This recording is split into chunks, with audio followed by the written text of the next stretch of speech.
Assalamualaikum warahmatullahi wabarakatuh. Kami dari kelompok 7 yang beranggotakan saya sendiri, Jannatul Firdaus, Joko Kurniawan, dan Rahari Malala Narindraniaina Elisoa akan mempresentasikan tentang etika keilmuan dalam sistem filsafat Pancasila. Langsung saja pemateri pertama yaitu saya sendiri. Pancasila sebagai sistem filsafat. Pancasila diangkat dari pandangan hidup dalam kehidupan bangsa Indonesia yang dirumuskan secara cerdas oleh pendiri bangsa dan diangkat sebagai dasar negara, sehingga Pancasila bisa dikatakan dasar filsafat negara. Menurut Ruslan Abdul Ghani, 1962, menyatakan bahwa Pancasila adalah filsafat negara yang lahir sebagai collection ideologis dari keseluruhan bangsa Indonesia.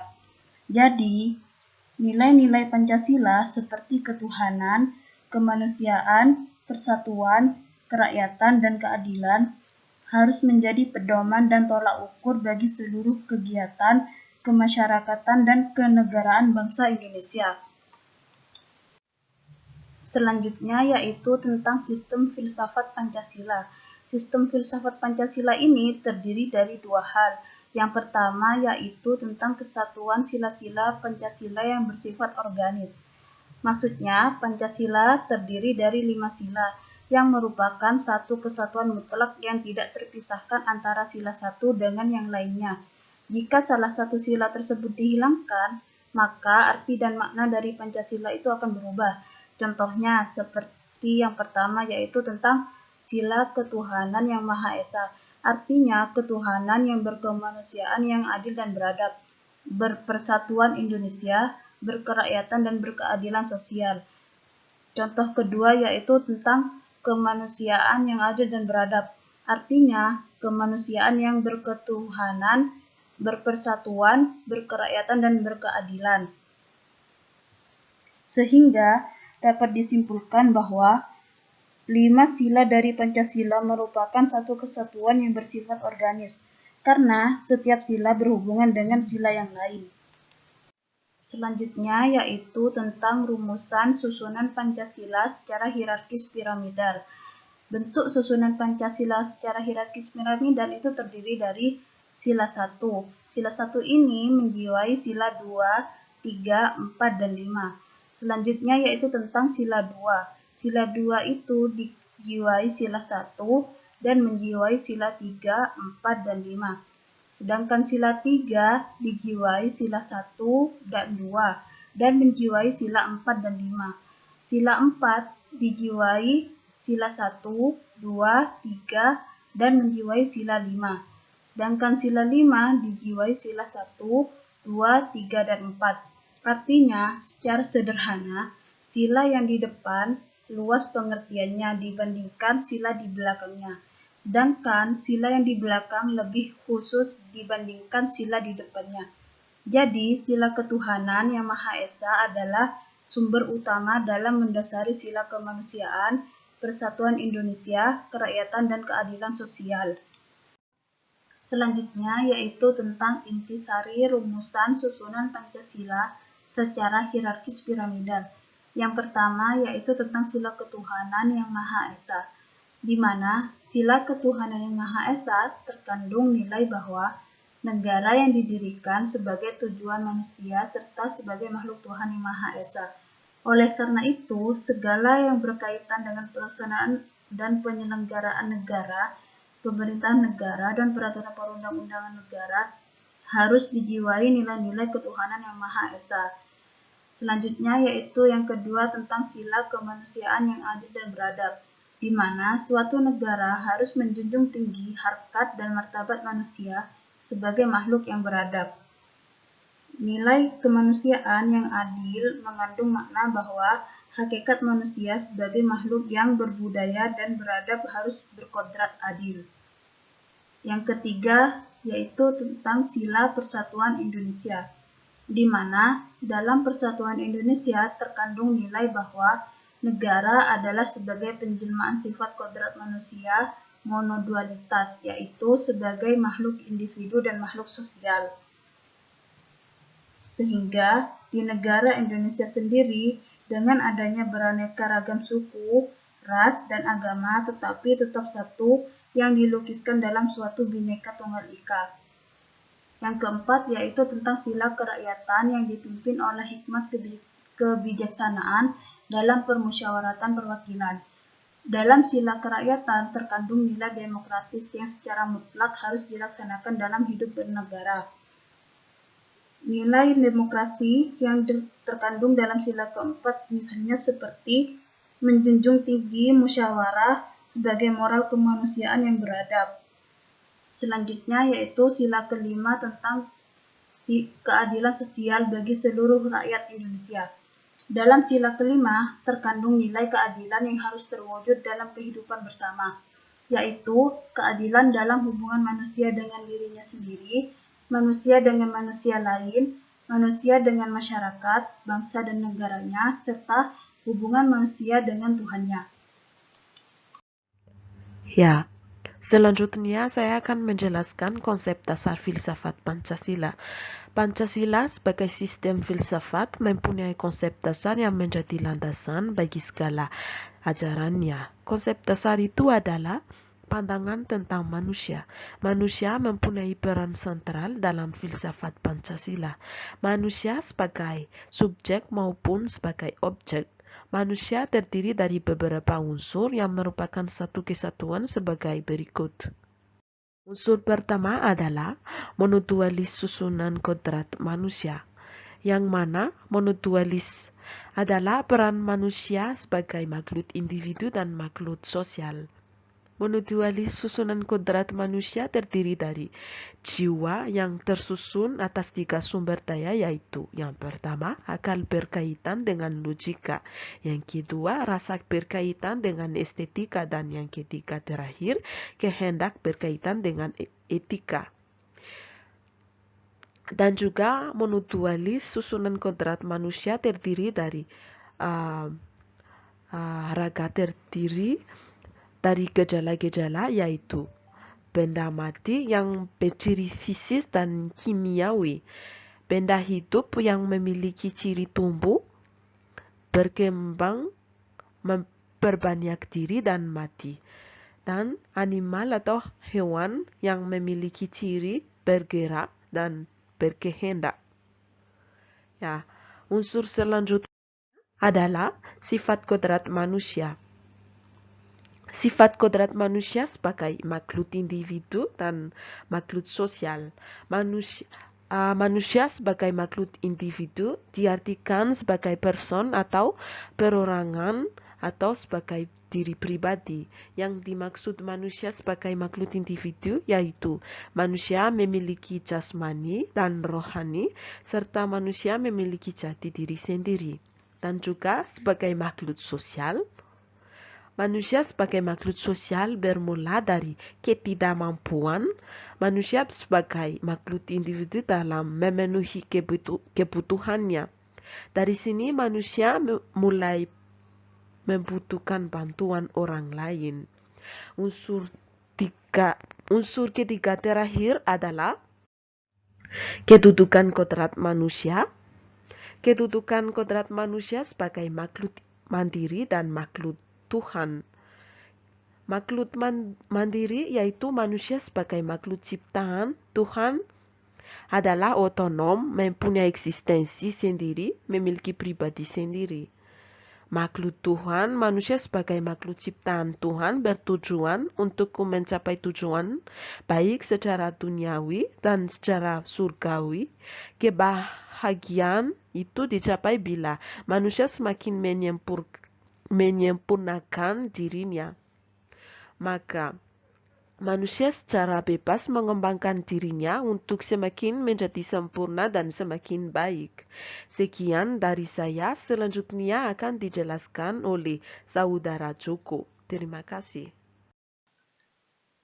Selanjutnya adalah landasan filsafat Pancasila. Secara filosofis, Pancasila sebagai sistem filsafat memiliki 3 landasan.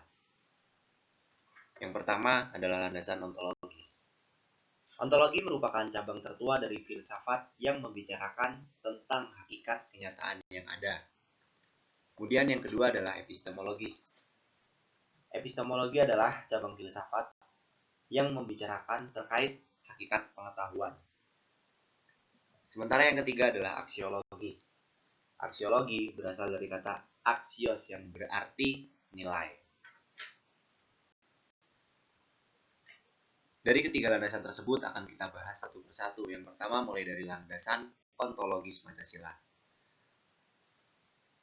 Landasan ontologis Pancasila memiliki beberapa permasalahan ontologi dipandang dari berbagai sudut pandang. Yang pertama adalah dari segi kuantitasnya. Dari segi kuantitas yang mempermasalahkan banyaknya susunan kenyataan, yaitu berdasarkan monomisme dan juga dualisme. Monomisme adalah hakikat segala sesuatu yang dilihat dari sesuatu yang tunggal. Dalam monomisme ada dua kubu yang bersebelahan, yaitu idealisme dan juga materialisme. Idealisme berpendapat bahwa kenyataan terdalam dari segala sesuatu adalah tunggal yang berupa jiwa atau ruh, bukan materi. Sementara materialisme berpendapat bahwa kenyataan terdalam dari segala sesuatu adalah materi. Kedua kubu ini mempunyai perbedaan yang mendasar dalam memahami hidup dan kehidupan, termasuk juga dalam pendirian tentang manusia dan Tuhan, karena perbedaan landasan ontologi yang menyangganya termasuk dalam kebenaran ilmu. Jadi, masalah ontologi ini bukan didasarkan atas pertimbangan akar salah dan juga benar, melainkan merupakan suatu pilihan. Sementara dualisme berpendirian bahwa kenyataan dari segala sesuatu terdiri dari dua unsur yang berdiri sendiri. Kemudian ditinjau dari segi kualitas, ada spiritualisme dan juga materialisme. Spiritualisme memandang bahwa kenyataan segala sesuatu adalah roh, sementara materialisme berpendirian bahwa kenyataan terdalam dari sesuatu adalah materi. Sedangkan dari segi prosesnya dapat ditinjau berdasarkan tiga bagian ini. Yang pertama adalah mekanisme, yang kedua teori kreasi, dan yang ketiga adalah vitalisme. Mekanisme berpendirian bahwa segala sesuatu ini ada terjadi secara mekanistis. Jadi semua peristiwa alam semesta ini terjadi dan jalan begitu saja, atau biasa kita sebut dengan hukum alam. Sementara teori kreasi berpendapat bahwa terjadinya segala sesuatu ini diciptakan dengan tujuan tertentu. Dan yang terakhir, vitalisme adalah adanya asas hidup yang menjadi kunci kehidupan segala sesuatu. Berdasarkan penjelasan tentang masalah ontologi ini, dengan melihat konsep dasar filsafat Pancasila, menjadi sangat jelas bahwa memang gambaran atau tentang landasan pandangan ontologi filsafat Pancasila ini mengajarkan bahwa segala sesuatu itu mempunyai hakikat atau mempunyai esensi. Selanjutnya adalah yang kedua, tentang dasar epistemologis. Epistemologi adalah cabang filsafat yang membicarakan hakikat pengetahuan. Jadi sumber pengetahuan dalam Pancasila itu juga tidak hanya akal, tetapi juga kebenaran indera. Karena manusia terdiri dari jiwa dan juga raga. Sementara landasan epistemologi Pancasila juga didasarkan pada 4 teori kebenaran. 4 teori kebenaran tersebut adalah sebagai berikut. Yang pertama ada teori kebenaran korespondensi.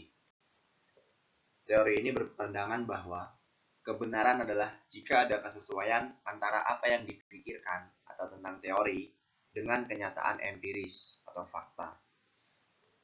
Kemudian yang kedua adalah teori kebenaran koherensi. Teori ini berpandangan bahwa kebenaran adalah keruntutan atau kesesuaian yang di dalam pernyataan-pernyataan atau konsep yang telah disusunnya. Lalu yang ketiga ada pragmatisme. Teori ini tolak ukur kebenarannya adalah manfaatnya untuk manusia atau bagi manusia. Dan yang terakhir adalah konsensus. Teori ini menyatakan bahwa kebenaran itu adalah suatu pernyataan yang disepakati benar oleh sekelompok orang atau oleh banyak orang. Landasan epistemologi Pancasila ini dapat diturunkan dari pandangan tentang manusia. Sumber pengetahuan dalam Pancasila pun tidak hanya akal tadi seperti yang sudah dijelaskan, tapi juga ada indera, karena manusia terdiri dari jiwa dan juga raga. Sementara Pancasila juga mengakui kebenaran yang datangnya dari Tuhan, yaitu lewat wahyu. Sifat kebenaran pengetahuan manusia adalah relatif, sedangkan kebenaran Tuhan adalah mutlak. Lalu yang ketiga ada landasan aksiologis atau nilai. Aksiologi adalah cabang filsafat yang membicarakan masalah nilai. Menurut Noto Nagoro, nilai yang berhubungan dengan filsafat Pancasila dibagi menjadi 3, yaitu ada nilai material, nilai vital, dan nilai kerohanian. Nilai material merupakan segala sesuatu yang berguna bagi kehidupan jasmani manusia atau kebutuhan material ragami manusia. Sementara nilai vital adalah segala sesuatu yang berguna bagi manusia untuk dapat mengadakan aktivitas. Dan yang terakhir adalah nilai kerohanian, yaitu segala sesuatu yang berguna bagi rohani manusia. Rohani manusia ini terdiri dari 4 nilai-nilai. Yang pertama adalah nilai kebenaran yang bersumber pada akal logika. Kemudian yang kedua adalah nilai keindahan yang bersumber pada unsur rasa atau estetika. Yang ketiga adalah nilai kebaikan atau moral bersumber pada kehendak atau etika. Dan yang terakhir adalah nilai religius yang bersumber dari keyakinan. Berdasarkan pandangan dasar tentang manusia, bagi Pancasila yang mengandung nilai bukan hanya sesuatu yang bersifat material saja, tetapi sesuatu yang bersifat non-material.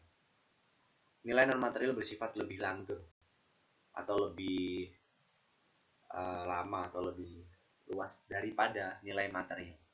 Karena nilai-nilai Pancasila juga termasuk nilai rohaniah yang mengakui nilai material dan nilai vital.